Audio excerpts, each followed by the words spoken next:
is up, everyone? It is me, your favorite actor, the Hollywood assassin, Marc Chouen, for another episode of Hollywood's Corner, brought to you by Shot of Wrestling.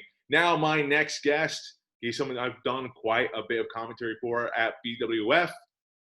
He's always very flashy. He's damn good in the ring, but we're going to get to know him just a little bit more now. His name is Supa Nitro. What is up, my man? How are you doing? Doing well. I'm doing well. How you doing? Thanks for having me. Of course, man. Of course. See, now, when you hit me up about, hey, why don't you interview me? I was like, you know what? Son of a bitch. I never really got a chance to really formally know you. Me and you, we've talked in the back a couple of times. That was more like me, asking questions about your upcoming match at BWF. I'd cover your commentary. But we never really got to fully know each other. So I feel like this would be an awesome time to do that.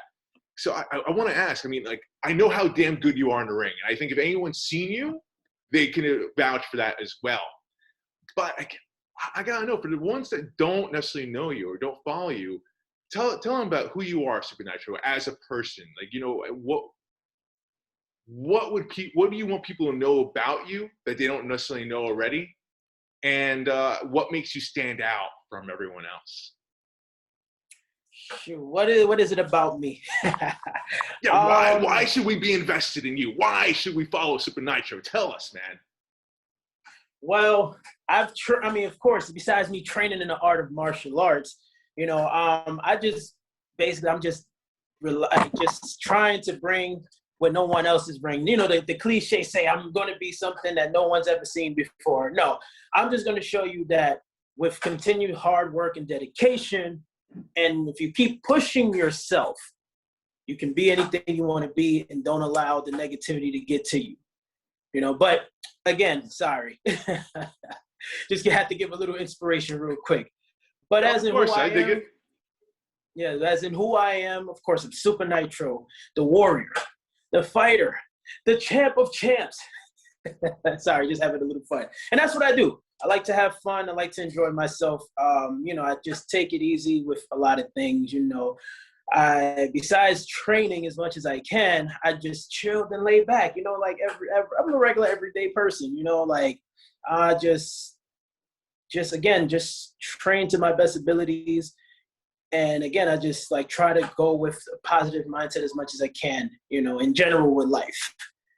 No, of course. That's something you could definitely get behind. My whole thing is aspire to inspire, right off the hook. You got me off that there. So me and you definitely have something in common with that. Also something in common, I am a black belt in Taekwondo. You talked about your experience in mixed martial arts. Tell us a little bit about that, man. What exactly is your background there? Oh, man, here's something that the world won't know. You're actually more advanced than me in martial arts. Oh! Ooh. Oh!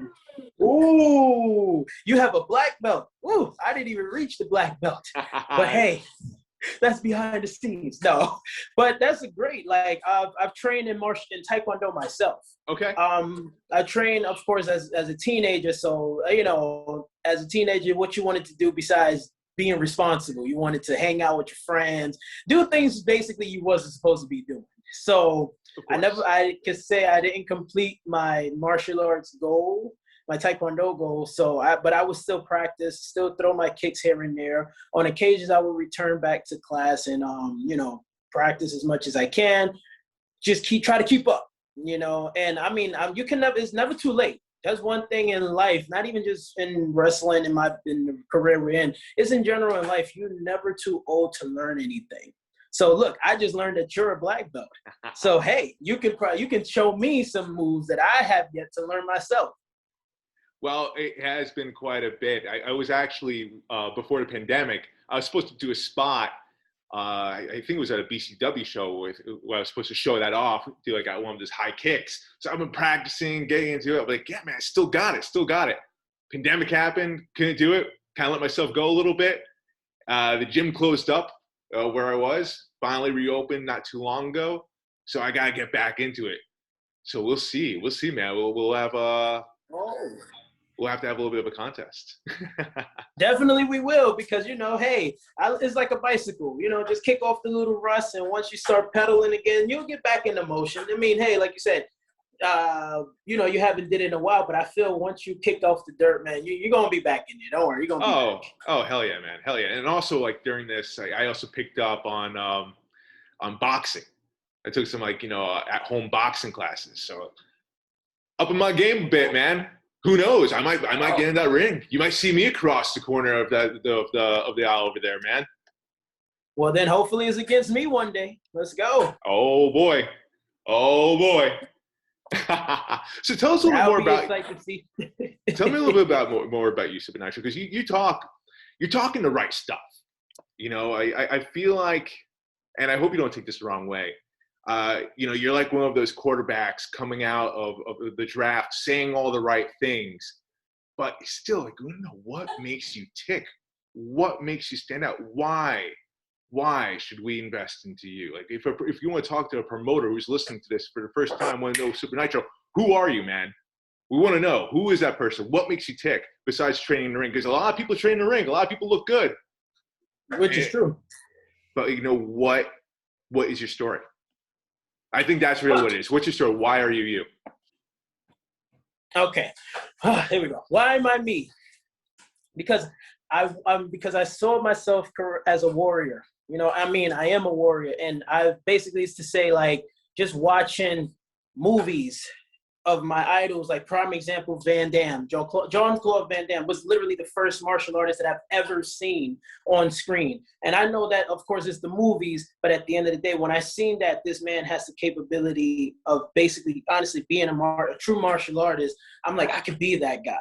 You know what I'm saying? I could be him. I could be this person. So it's like, basically, like, it's just me wanting to be the best warrior that I can be for myself because of my past in general, being bullied as a kid, and being picked on, mentally, physically. So it's one of those where I took the mindset of a fighter again, and then just go, you know what?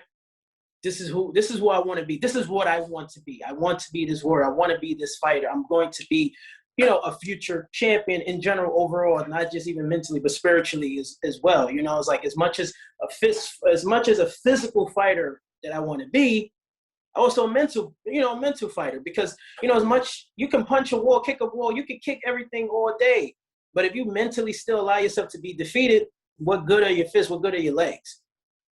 No, absolutely. I think it's probably more important to be mentally tough than to be physically tough, especially in this industry such as professional wrestling, because, as you know, I mean, you could be in the independent world for years, scrambling around, trying to make ends meet with the hopes of, eventually being in WWE or AEW or Impact or whatever major promotion is out there. That's the dream, but, for a lot, it may never happen. Or they may wind up like quitting before even they get that chance. So it's about being mentally tough to hang in there, even when there's a lot of obstacles in your way. So like, more power to you for that, my man. And I can relate because, I feel like I had that same type of upbringing when I was growing up. I was bullied. I wasn't necessarily the most popular kid growing up. Was still trying to find myself. And I feel like acting, and this may relate with you with Jean-Claude Van Damme and karate, martial arts and wrestling. I feel like acting in a way saved my life. Do you feel that way? Yes, actually, yes, because you feel like you have to meet their standards. You know what I'm saying? These people that already don't like you or have something against you, you have to meet up to their standards, but that's not who you are. Right. You know what I'm saying? And who you are is possibly not the lifestyle that they're living or who they want. Not even them. They're not even happy with the lifestyle they live in. They're fulfilling, or they're basically feeding the dreams or feeding them the eyes of someone else. And it's like, this is not even who you are, So it's just sad that we live in a world where people just want to, want to be idolized by people who don't even care for them in general. So eventually, as time progressed, I eventually figured who I was and what I stand for me. I'm like, if you don't like me, then kick rocks. I'm not here to impress you. Right. Because, it's impossible to make everyone happy. And speaking of which, actually, I think this is a good segue here.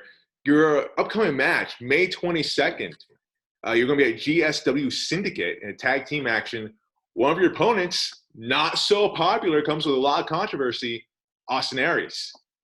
Tell me, Oh, man. Tell me, man, what's that mindset going to a match with that? Not only just a marquee name, but also a little bit on the notorious side for not so good reasons. Yes, it's like, in general, like, I personally, of course, done, but I've heard about his controversy in general. Like, I hear that he's controversial. Correction. Let's go there. I heard he's very controversial. So my thing is, my mindset going into this is just, hey, listen, go there, be professional. Just get ready to have the match of a lifetime, and just basically, seriously, again, like I said, just be professional, because it's all I can do.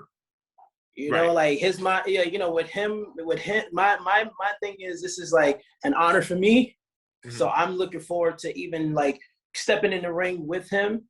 Now, take away the personal that he has, or the controversy that he gives people, it still doesn't take away from his in-ring ability. Him and Ricky Reyes, it don't take away from them.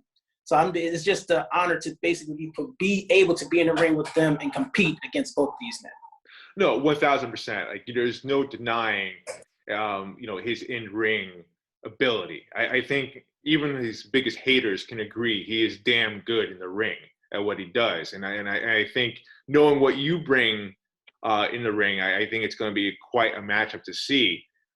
But, it's have you had any conversations with anyone about this going into this match? Have people tell you, dude, brother, I don't necessarily know if you should be doing this? Or have you been hearing anything about going into this match that's on the negative side that you had to overcome?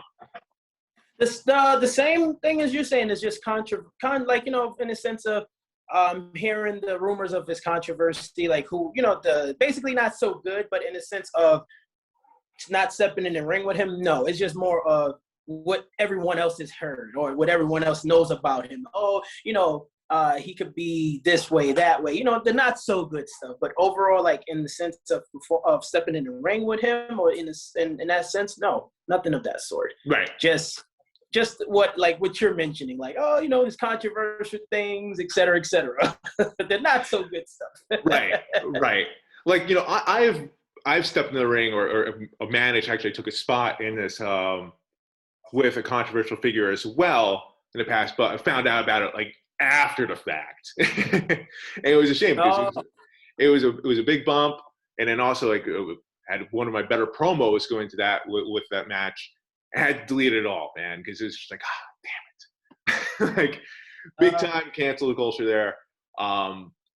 But like, I never had it going into the moment, like thinking, oh, Jesus Christ, how is this going to affect my image or whatnot? Because, we live in a digital age right now where people are very quick to cancel. So, like, just recently, Charlotte Flair is getting canceled just for liking a post. So like, it's very interesting to see. So I don't necessarily know if that messes with your psyche going into a match or not. No, I'm sorry. No, the only reason why is because, like, my opinion, and that's the thing. My thing is, people jump off of this real quick, right? Do it up. Let's get a little real. It's all about being real. Yes, right. People support. Not that I wasn't, but I'm just saying now it's time to dig in more. All right. I want people to think that So my thing is that people in this world sometimes want to fit with the trend. Mm. And I say that to say, like you said, just mentioned earlier, the cancel culture, right? People so quick nowadays to just want to cancel you, report you, or just basically just put you on the spotlight of being negative, or in a sense of quick to call you something just because they heard the new word. But then at the same time, them same people who do that to you have a family member that is everything that they supposedly go against. Right. So my thing is that we're all hypocrites in our own way. We all critique ourselves. Like, we all hypocrites in our own way. Like, no one's to say. Yeah, no one's to say. And what kills me is that people portray that they are. And that's what kind of aggravates me with the world, is because it's like, listen, I'm not saying support some serial killer, etc. We're not talking about that high degree. All right, we're going ground level because I don't want people to misconstrue what I'm saying. Like, oh, so you say we should know, okay? Because that's another thing people look forward to. Oh, he said, I didn't say that. Nitro never said that. I never said that. Just Listen to be to clear, the we'll have the captions on for this as well, to be sure. Yes, right? Because Nitro never said. That's another thing, too. People don't listen. People just want to listen to react versus actually listening to your words. So that's just my thing on the world. Because, you know, like, we've heard it, we've seen it, and I'm quite sure you and I know people who is against this type of situation. But you're like, but wait a second. Don't you know someone who is, or who supports, or correction, who stands by, or just demonstrates what you're against, and you support them in general just because they're your friend, they're your family, they something to you. So right. I think people forget that public figures are people too. Yeah. And no person out there is perfect. You know, we all have our own individual flaws, and you can either accept it or you don't. You know, it's like a TV show. Feel free to change the channel. Exactly. And that shows we keep going. But no, I feel you, and I respect you for your honesty about this, especially going into this match, because it is a big match for you. You know, take all the other bullshit aside. You know, Austin Aries, that's a big matchup. But you know how now also, you know, with that marquee name there, a lot of eyes are going to be on you. How do you feel about that? I mean, I feel, of course, like I feel, believe me when I tell you, I've been feeling pressured, but not in a bad way, in a good way to go, this is an opportunity for me to show what I have. You know what I'm saying? This is an opportunity for me to really push and show who Supa Nitro is. You know what I'm saying? Not I'm just a regular wrestler, or I'm just a guy just getting in the ring, just doing a couple of moves. No, I'm trying to I want the world to see this man got what it takes. This man right here, that man, Supa Nitro, he's great. He's good. You know what I'm saying? When the pressure's on me, I want the world to see that when the pressure's on me, I can push through that and continue to keep my mind straight focused.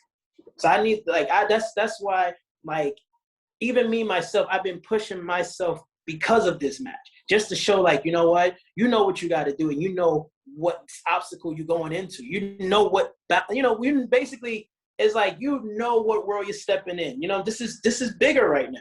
You know what I'm saying? This is not here. This is up there right now.